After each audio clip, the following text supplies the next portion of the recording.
Welcome back to Lucid Alchemy. I'm Angel Miller, author of The Three Stages of Initiatic Spirituality and The Path of the Warrior Mystic, among other books. And I'm speaking with Lua Valentia, the founder of Specula and an author of books on chaos magic.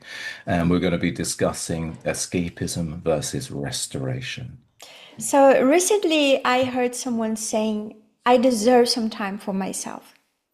And I'm sure we all heard that before, and I'm sure we all have said that before. We all deserve some time to recharge, but the problem is nowadays it's very easy to mistake escapism with restoration, especially with things such as doom scrolling or even just forever indulging in something. So I think the main difference is the intention, right? What is your intent? Because if you really want some restoration time, some time to think, to recharge, this is going to be a conscious decision. And to me, I don't know about you, but I prefer doing activities, even if it's nothing. Let's say listen to some music. So if I will listen to music, it's going to be to elevate me or to put me in a better state of mind, and not to indulge in my sadness or depression or anxiety or reinforce some certain patterns. Of course, we all need some catharsis from time to time, and we all want, I don't know, a day so we can express our emotions, the full emotions with music and art, for instance. But I think it's very important to, in your daily routine, when you get that time to restore, it is good to choose very wisely what is it that you are consuming. Well, yeah, absolutely. It is. That's right. And of course, most people are reflexively, on their phone all the time, scrolling, as you say, or scrolling online. And it just sort of sucks their time away and they don't really know what it's for. It's just sort of amusing them. And I suppose this has happened for many decades in various ways, not just with the phone, but now that's always with us.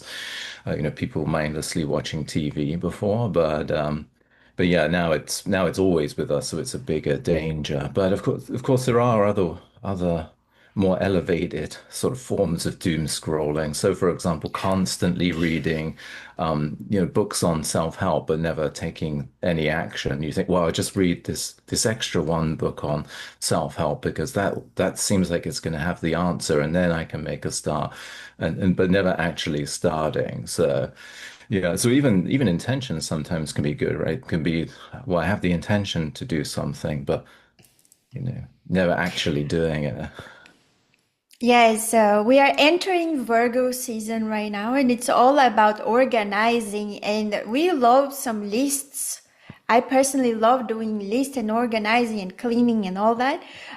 So I understand that sometimes we are addicted to doing lists and sometimes not be able to make them real or to Mm, build something sustainable, a routine that is actually sustainable in the long run, especially if we have high goals. The highest the goal is, it is more important for us to break the goals down, even if it's the restoration time, right? This is uh, to break it down and see what it is that this hobby I'm doing or this art I'm contemplating, what it is, how can it actually feed my soul, and actually this time that I'm taking for myself can actually help me ignite my passion for something higher.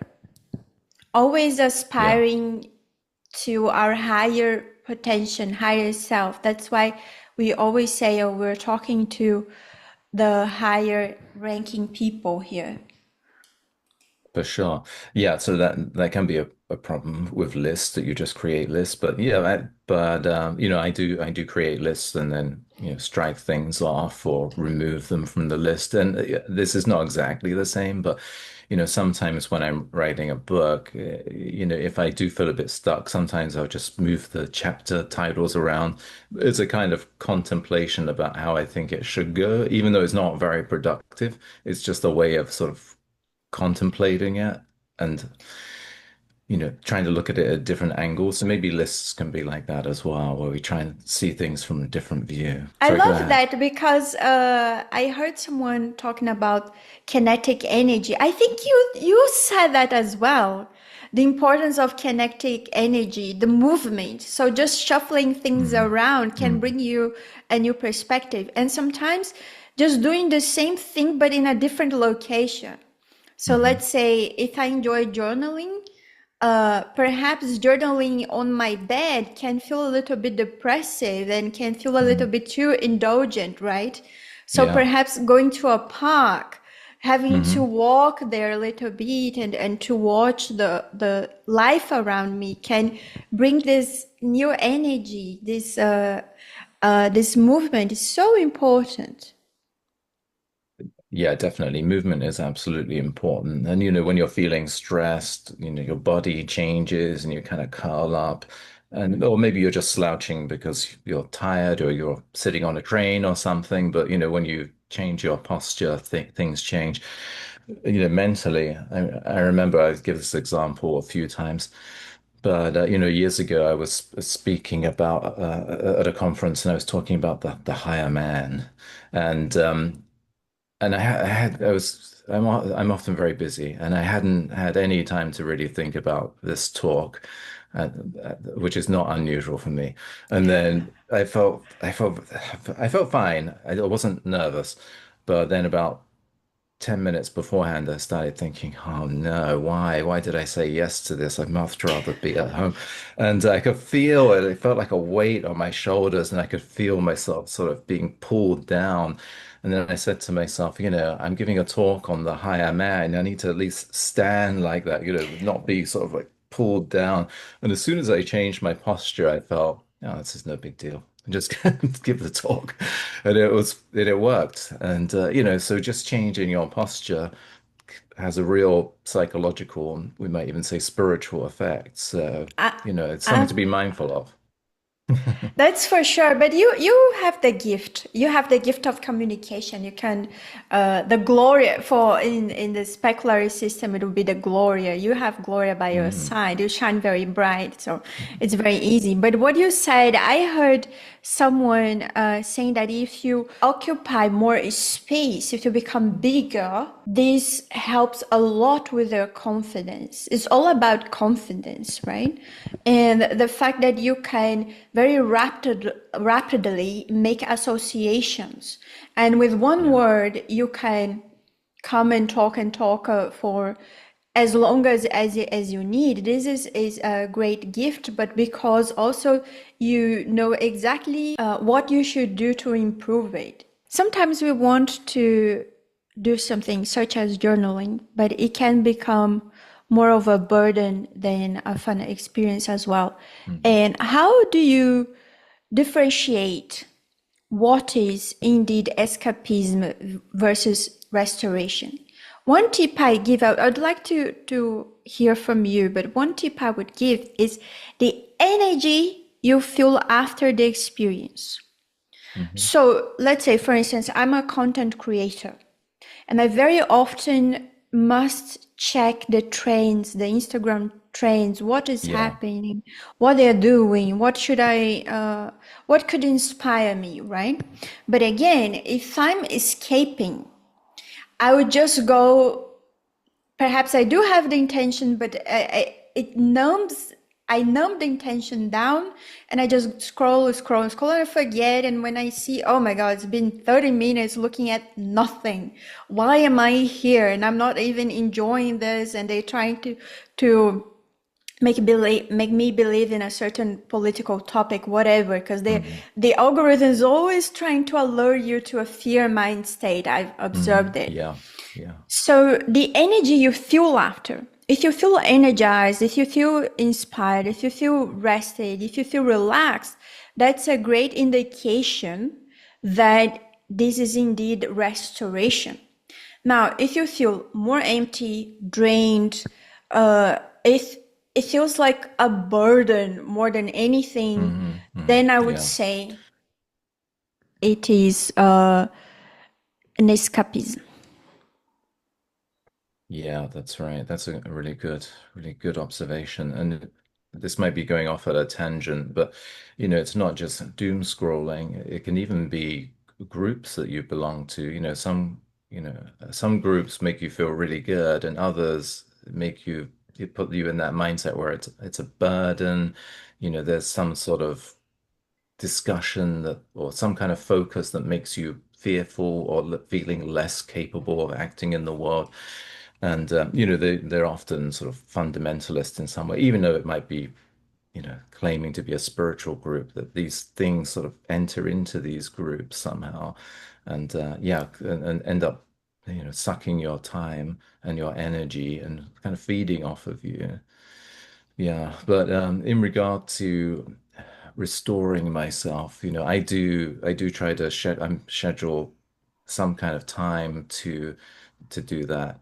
I do mantra meditation every morning, but on a I'm probably too busy, so on a Sunday late afternoon I will just stop and read something that is not related to my work, just to switch off and also to get not a different perspective, but to introduce some kind of entropy, some kind of chance that maybe it will spark something. But that's not the point. The point is in a sense not to be too locked into what I'm doing every day. So just give myself some kind of and allowing something random to enter, but also to not be hyper focused on this on the will for Yes. at least for a few Uh, hours.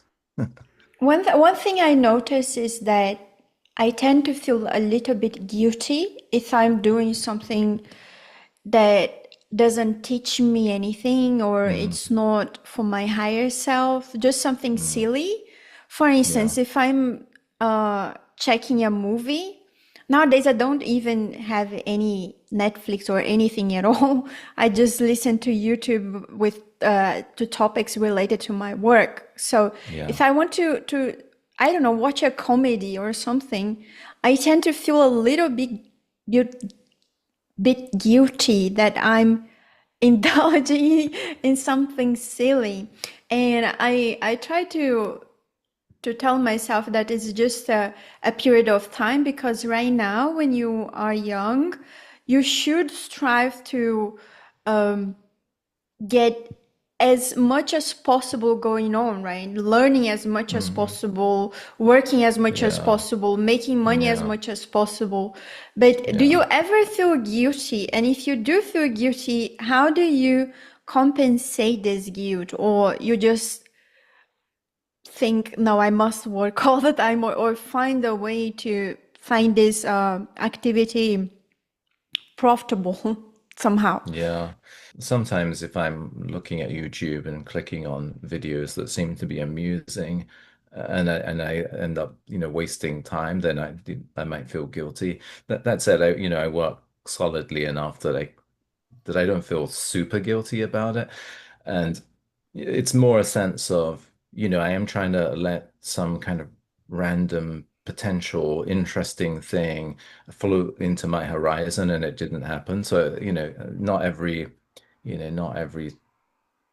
time you look on social media or YouTube or whatever it is, there's not always going to be something that you think, wow, that's great. But so I think maybe it's less guilt and more a sense of, no, I didn't find anything that was stimulating. So it was a failure. Yes, definitely. I think something also that you mentioned that is very important, and it has to do with connection. Because nowadays I Mm, find it very difficult to connect for real. mhm. I'm not Yeah. talking about social media. I'm not talking about going out for a coffee with someone. I'm talking about Mm, true connection. And mm, so restoration, the true restoration, allow you to connect with yourself, with your mhm, purpose, with nature, with the highest spirits, and with others. So when you are, let's say, getting coffee, you are truly enjoying that moment, truly enjoying that coffee or whatever. And escapism, as I said, it numbs you, it disconnects you. So you think you have 5,000 friends on social media, but no one truly knows you and you don't know anybody. And yeah. it creates this false refuge, this false space or false connection that actually keeps you from healing. Mhm, And another thing that I don't like with groups and spirituality in general is that sometimes you go to a group and you think you're healing, but mhm. the majority of the people there can sometimes just fortify some sort of loop pattern. So if Yeah. everybody has the same habits, nobody's breaking the Yes. habits or the same mindsets, you don't Yeah. confront this mindset. And this is happening a Hmm. lot with AI as well. And you wrote about this in your book as well. So if you can talk a little bit about this. Yeah, so connections is something that we actually need to consciously cultivate. And, it turns out, not surprisingly, that wealthier, more successful individuals go out of their way to cultivate relationships and will contact people in their circles that they haven't heard from for a while. And they tend to have more connections or more contacts, whereas poorer people tend to, and less successful people tend to have fewer connections, and they tend not to go out of their way to maintain their contacts. And yeah, so there's some kind of mercenary reason for maintaining connections. But there are other reasons, and I think it's true to say that I will, go out of my way to, keep in contact with people. Not everyone, of course. It would just be too many people. But if I hear that a friend is, suffering or having some issues, I will reach out to them to make sure that they're okay, or to at least, lend some sort of emotional support to them. And it's you may never be paid back for that, but that's okay. But we do need to foster, serious and solid connections, particularly in this world that we live in today, where family is often not around. We might be the only member of our family living in the city that we live in, or and friends come and go, and employment is very shaky. You can have one job one year, another job the next year. So so connections are increasingly important, but it's something that we have to consciously cultivate, and we can't always be waiting for other people to message us. Obviously, if we're continually messaging someone and they're not responding, maybe that's something or someone we have to give up on. But you can't feel that, well, I arranged the meeting 6 months ago and they still haven't messaged me back. You can, message them, and you should. Yes, I can't say much about that because this is the area that I feel the most. I'm very difficult to maintain connections with people, but I'm trying to be more conscious about this and change my behaviors because you're right, it is important. But I think I'm now in a transition moment, and I want to find people that have more of the same mentality Mm, as I do because what happens is in my case in particular is that I'm kind of in the border of everything. For instance, I'm very traditional when it comes to etiquette, mm, and people who usually are friends with me, they despise etiquette, and sometimes they even discuss with me why I'm interested in that, or so I'm in alternative circles. I identify with lots of topics, and in the more traditional circles, I feel lot a lot like an outsider. So I'm Mm. constantly thinking or feeling like that I'm an outsider. So I rather be alone, even though technically I'm a ENTJ. So I'm an extrovert, but somehow I rather be alone. But I'm Yeah. gonna change this. I'm gonna find the traditional slash alternative people out there, and they exist. Mm. I'm certain. Yeah, of course. Well, in regards to etiquette, although it's not really the subject of our discussion, yeah, to me it's very strange that you would have people involved in the world of, ceremonial magic or spirituality who dislike etiquette or paganism.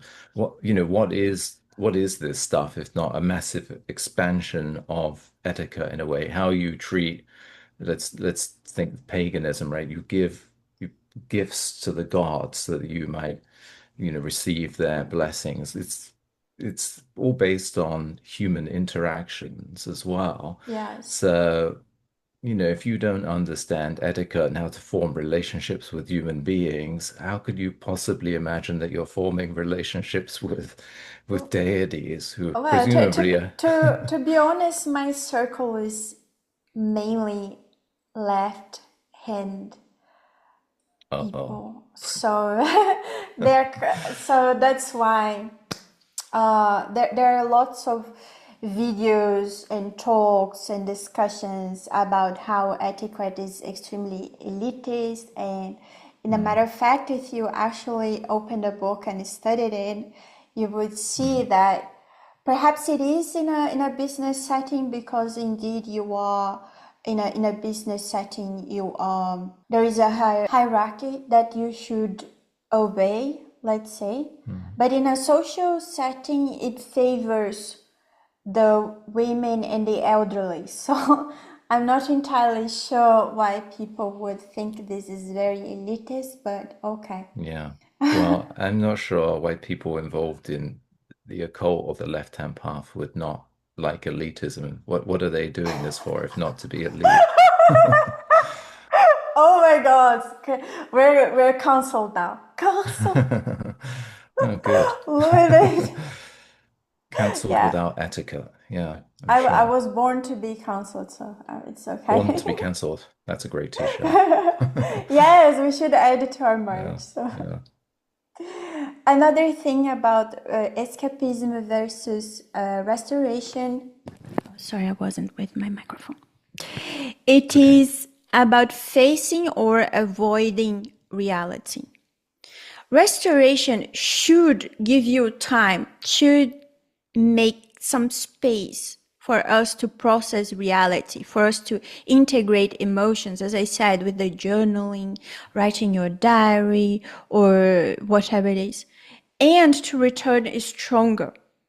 So again, for me personally, it's more about to feel less guilty and more to focus in what should make me stronger. So when I think, oh, I must have 8 hours of sleep every day. And sometimes for some reason, let's say today I have so many rituals. I know I'm going to sleep after midnight. So I have to adjust these 8 hours, but I must have 8 hours. And I can't feel guilty that I wake up a little bit later. Of course, I had to, because I also worked super late at night, right? I constantly working. Right. And one thing I did to feel less guilty about it, resting, is to add some subliminals that they really help. And I was, cooking and listening to Neville Goddard book, audiobook, and Hmm. he said something. I'm just paraphrasing this, but he said that it doesn't matter how bad your day was or the circumstances are or how life is going. The most important thing is right before you go to bed is for you to really think about your thoughts as seeds, because this is the time that your unconscious is slowing down finally. It is the time that you can plant those seeds, you can plant what you really Mm. want, the reality you want to manifest, the circumstances you want to manifest. And it's super true, super true. So many times in my life, for instance, I wanted to manifest an apartment and I was going to do the ritual to manifest today, but I got it before the ritual. And why was that? It was because, first, of course, I was actively looking for it, I was actively applying for it, of course, but also I was visualizing and listening to subliminals whilst I sleep, thinking about this apartment. And when I saw an apartment I really, really wanted, what I did was just to imagine myself there, imagine myself sleeping there, imagine myself moving there, imagine how the furniture would look like. So actively putting so much thought and time into the imagination process until I fell asleep, that I got the apartment. I visited the apartment in one day and I got it in the next day. So it was really great that that happened and it truly works. Whereas in the escapism, let's say I'm escaping reality and I'm looking for an apartment, but never truly visiting the apartment, never truly applying. I'm just looking at the links and thinking, oh, one would be nice, or looking at very expensive houses that I couldn't afford right now. This could be an escapism, an avoidance mechanism, and it Mhm. could actually feed the delays because I'm not confronting the reality. I'm actually prolonging suffering.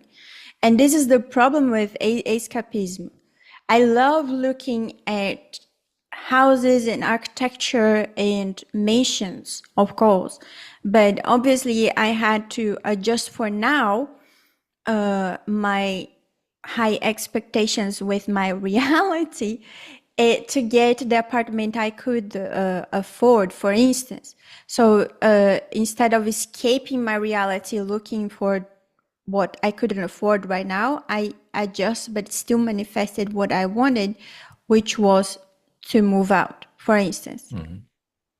What is Yeah. something that looks like you're facing reality? It looks like you're getting your goals met, but Mm-hmm. in reality, you're not. You're just prolonging your suffering. Yeah, well, and endless studying is one of those things for sure. Another thing I'm guilty of. Yeah, that's right. That's right. Yeah, well, it's always a trap, right? You can keep taking courses, you can keep reading books, but not I love doing the studying though, work. For but sure. I No, love. it's not bad. Studying is good, but if you're always just studying but never actually doing the thing, that's when it becomes a problem. Yeah. No, I agree with that, but if it was up to me, I would study my whole life. If it was truly up Sure. to me, if I Mm, had some magical, well, I have a magical source of income, but let's say if money yeah. could just multiply, Mm, I would be taking care of my family for sure. That mhm. is my number one priority, and studying. I wouldn't work at all. Like I wouldn't be Right. worried about making money at all. Sure. But you would still do something, right? You wouldn't just be Of studying. course, Yeah. of Well, that's course, the I would. difference. Okay, Yeah. I would take care of my family. That is lots of work. Yeah.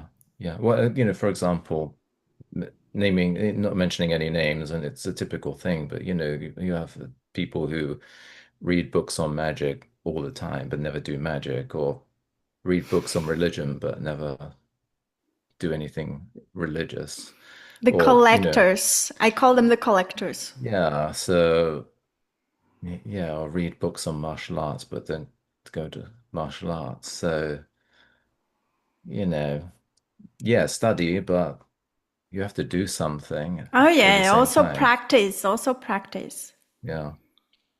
There are certain things you could read books about bikes, but you know, if you truly Mm. want to understand what a bike, how a bike moves, you should definitely go for a ride.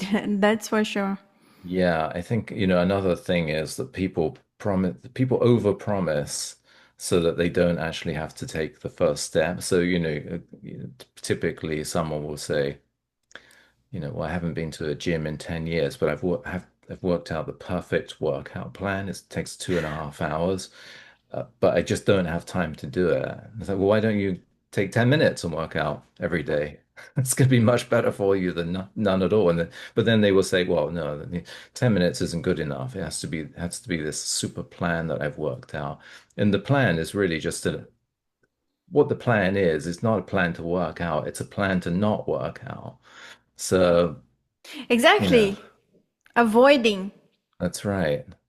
So people sometimes will put a lot of effort into something so that they don't have to do it, or yeah, same with work, right? People will work a lot so that they somehow don't have to do the dirty work that they don't want to do. So, it's tricky. Yeah. We're all Yeah, definitely. we're probably all a little bit prone to that, but yeah, but over-promising is definitely something I see.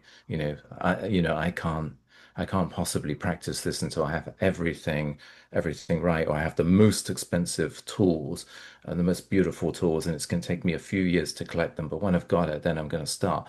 You're never going to start. That's Yes, but if you're looking for the perfect circumstances, the stars to line together so you can move, so you can start with the occult, so you can start practicing magic, you never will.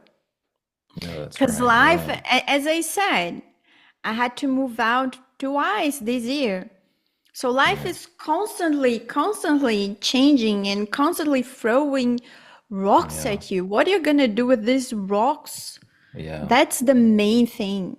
That's right. Well, my fine art teacher many years ago, who's pretty successful now, and is shown in museums and galleries over across Europe and Britain. And he said to me once, make your art as cheap as possible, because then in any circumstances you can always do it. And I think that's good advice for anything really. Have That's the true. have the bar to starting just really low, not really, really high. Yes, I do have high bars, but I learned to. Mhm. I learned to go.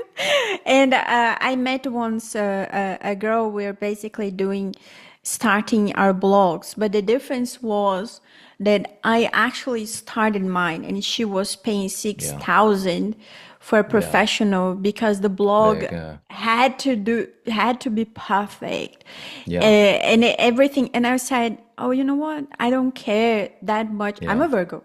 I don't care yeah, that much about perfection because otherwise I would never start this. So yeah. I started Specula and I'll see where it is. And she never Mhm. actually published her website because it Yeah. was never good enough and Hmm. she never actually had the time or the stars weren't aligned. So Yeah, one that's right. thing I always say is that if you don't find your door, you build your own door. You know what I mean? Yeah. And it is very important that and talking about that, building something, it is the difference between building and dismantling yourself. Again, we are in this era of disconstructing everything, disconstructing ourselves and thinking, oh, what am I? And asking ourselves a billion and million questions. And these Yeah. can be great prompts to journaling and to Hmm. discovering who you are. And Hmm. this can be a very great journey for you. But also, again, can prolong suffering and it can delay your actual progress because Restoration is something that's going to build your resilience, your creativity, your vision. It's going to give you the fuel you need to move on, to move forward, to be more courageous. Whereas escapism, and it can be an ideology, as you said before, it is going to quietly dismantle your vitality. It's going to erode your sense of agency, like that you said in another video as well, your purpose. You quietly going to move to that very dangerous place in which you start asking too much without building anything else. So to end this video, we're gonna give you some activities you could do that you could restore yourself. For instance, the body restoration that we already mentioned. Slow walks in nature, bathing in nature is so important. Gentle yoga, stretching, breath work, also an amazing activity. Actual restful sleep, movements that feels joyful, like you said before, qigong, tai chi. For those who like swimming, dancing, all of this, try to add to your routine. What else can you think of?